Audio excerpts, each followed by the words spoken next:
Hello everyone, आज हम बात करने वाले हैं हॉट पैक्स के बारे में। ठीक है। हॉट पैक्स हमारा इलेक्ट्रोथेरेपी के अंदर आता है। एक टॉपिक है हॉट पैक्स, जिसको हम ड्राई हीट थेरेपी भी बोलते हैं। तो हॉट पैक क्या होता है? Hot pack is a dry heat therapy method that usage heated materials such as silica gel, electric heating pads or chemical heat packs to provide warmth to the affected area। मतलब heating provide कराना। और किस method के through? Dry heating के through. इसे dry heat therapy कहा जाता है कि इसके अंदर कोई भी वाटर से रिलेटेड, वेट से रिलेटेड कुछ नहीं है, ड्राई है ये। ठीक है। तो हमारे जो इलेक्ट्रिक हीटिंग पैड होते हैं या सिलिका जेल वाली जो पैड्स होते हैं वो, या फिर केमिकल हीट पैक्स होते हैं, वो सब हमारे ड्राई हीट के अंदर आते हैं, हॉट पैक के अंदर आते हैं। अब बात करते हैं टाइप्स ऑफ हॉट पैक्स की, कितने कैसे कैसे टाइप के हॉट पैक होते हैं। पहला है electric heating pads made with insulated wires with that generate heat when powered. जो इलेक्ट्रिक हीटिंग पैड होता है वो इंसुलेटेड वायर से बना होता है और हीट प्रोवाइड करता है। जब उसका स्विच ऑन कर देता है तो हमारे अकॉर्डिंग वो हीट प्रोवाइड करता है एट द अफेक्टेड साइट।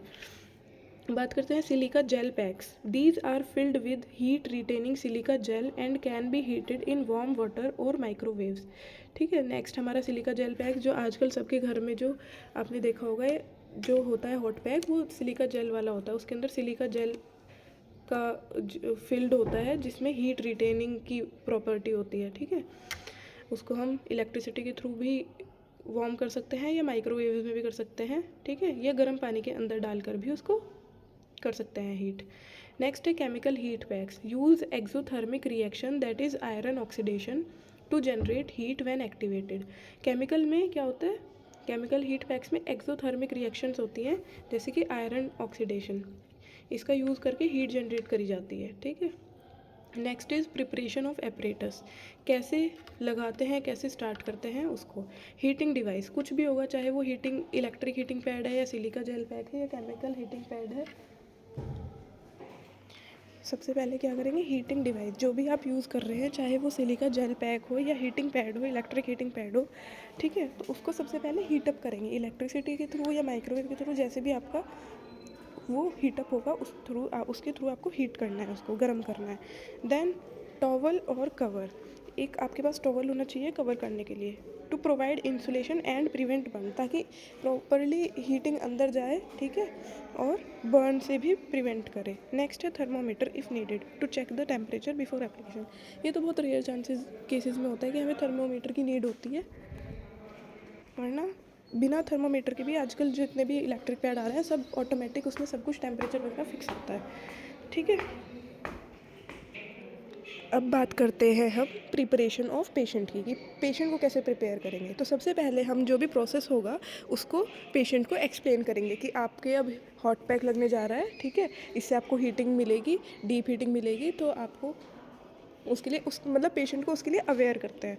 तो explain the procedure to the patient, then ensure the treatment area is clean and exposed properly. जो ट्रीटमेंट एरिया है वो क्लीन होना चाहिए और एक्सपोज्ड होना चाहिए। Position the patient comfortably in a relaxed position. Test skin sensitivity to heat before application. Skin sensitivity का test कर लेना है कि वो हीट से कहीं एलर्जिक वगैरह तो ना हो या हाइपर सेंसिटिविटी तो ना हो उसको हीट से, और उसकी जो पोजीशन हो वो कंफर्टेबल हो। ठीक है। नेक्स्ट, हीटिंग के फ़ायदे क्या हैं, फिजियोलॉजिकल इफ़ेक्ट्स क्या हैं। इंक्रीज्ड ब्लड फ्लो, मतलब ब्लड फ्लो को इंक्रीज़ करता है, जिसकी वजह से क्या होगा? ब्लड सर्कुलेशन जो होगा इम्प्रूव होगा और हीलिंग भी अच्छी होगी, promotes healing. Next effect is muscle relaxation. Muscle relaxation कैसे होगा? Reduces stiffness and relieves spasm. Next effect है pain reduction. Heat smooths nerve endings and block pain signals. Pain signals को ब्लॉक कर देगा और पेन में जो है रिडक्शन हो जाएगा। Increase tissue elasticity, helps with stretching and flexibility. Stretching और फ्लेक्सिबिलिटी से टिश्यू की इलास्टिसिटी भी इंक्रीज हो जाएगी। अब नेक्स्ट बात करेंगे टेक्निक्स ऑफ एप्लीकेशन, कैसे अप्लाई करना है। Select the appropriate hot pack, electric वाला लो, सिलिका जेल वाला लो या केमिकल वाला। सबसे पहले हमें एक हॉट पैक चूज़ करना है जो सबसे सही रहता है पेशेंट के according. Next is ensure the pack is at safe temperature before applying. Apply करने से पहले वो प्रॉपर हीटेड है या नहीं है और सही टेम्परेचर पे, ऐसा नहीं कि ओवर हीट हो रहा है, एक सही टेम्परेचर हीट है या नहीं है। Next, wrap the pack in a towel और क्लॉथ इफ़ नेसेसरी, अगर नेसेसरी है तो उसको क्लॉथ या टॉवल में रैप करना है। Next, place on the affected area and secure it in position, उसको फिर पोजीशन क्या कहते हैं, पेशेंट की जो अफेक्टेड एरिया है उस पर अप्लाई करना है। Next, check for discomfort every few minutes, हर कुछ मिनट्स बाद पेशेंट से पूछना है कि इट्स गुड और नॉट, मतलब वो टॉलरेट कर पा रहा है हीट या नहीं कर पा रहा है, या ज़्यादा ओवर हीटिंग तो नहीं हो लग रही है उसको, ठीक है। Remove after 15 to 30 minutes and assess the skin, 15 से 30 तो नहीं, 15 से 20 मिनट कह सकते हैं आप, उसके बाद आपको रिमूव कर देना है और फिर चेक करना है कि स्किन सही है, वहाँ पे एरिया ज़्यादा रेडनेस या कोई चीज़ ऐसी आपको लग तो नहीं रही है। नेक्स्ट इज़ डोसेज, डोसेज मतलब कितना टेम्परेचर, कितनी ड्यूरेशन, कितनी फ्रीक्वेंसी, वो सब चीज़ें। टेम्परेचर देना है 40 to 45 डिग्री सेल्सियस, ड्यूरेशन देनी है 15 to 20 मिनट्स पर session, frequency 1 to 2 times per day और एज प्रेस्क्राइब्ड, ठीक है। इंडिकेशंस बात करें अब, कब देना होता है, मसल स्टिफनेस में देते हैं, क्रैम्प्स में देते हैं, स्पाज्म में देते हैं, क्रोनिक पेन में देते हैं, अर्थराइटिस में देते हैं, बैक पेन में देते हैं, बिफोर फिजिकल थेरेपी और स्ट्रेचिंग एक्सरसाइज के टाइम पर भी हम हॉट पैक देते हैं। पोस्ट इंजरी रिकवरी में आफ्टर एक्यूट इन्फ्लेमेशन सबसाइड, जब एक्यूट इन्फ्लेमेशन हट जाती है उसके बाद भी हॉट पैक देते हैं।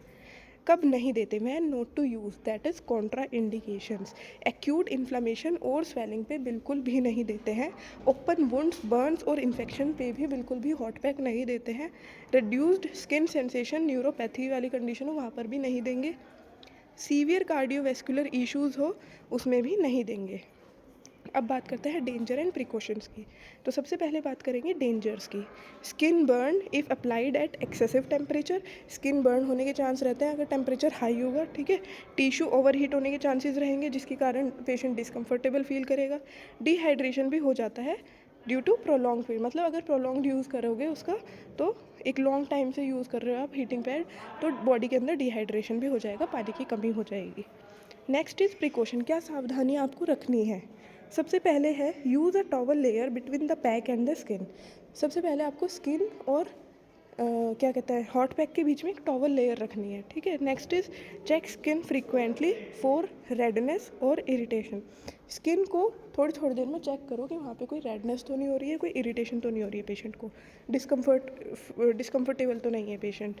Avoid prolonged use beyond 30 minutes, 30 minute से ज़्यादा कभी भी हॉट पैक नहीं देते हैं हम, 15 to 20 मिनट्स के अंदर में ही देते हैं। Do not apply to numb areas to prevent unnoticed burn, numb areas में बिल्कुल नहीं देते, नम्ब मतलब जहाँ पे एरिया सुन्न हो रहा हो, कोई ना कोई न्यूरोपैथी हो, ठीक है, क्योंकि उस एरिया में आपको हॉट का पता ही नहीं चलेगा कितना हीट जा रही है बॉडी के अंदर, कितना ज़्यादा गर्म है नहीं है, तो उस एरिया में भी नहीं देते हैं, ठीक है। Never use while sleeping to avoid overheating, sleeping के टाइम पर भी नहीं देते हैं ताकि ओवर हीट ना हो जाए, ऐसा ना हो कि आप सो गए और उसको भूल गए लगा के। सो थैंक यू एवरीवन, इतना ही था हॉट पैक के बारे में। बाकी किसी की कोई कमेंट हो, कमेंट सेक्शन में पूछ सकता है, कोई क्वेरी हो तो, ठीक है। Thank you.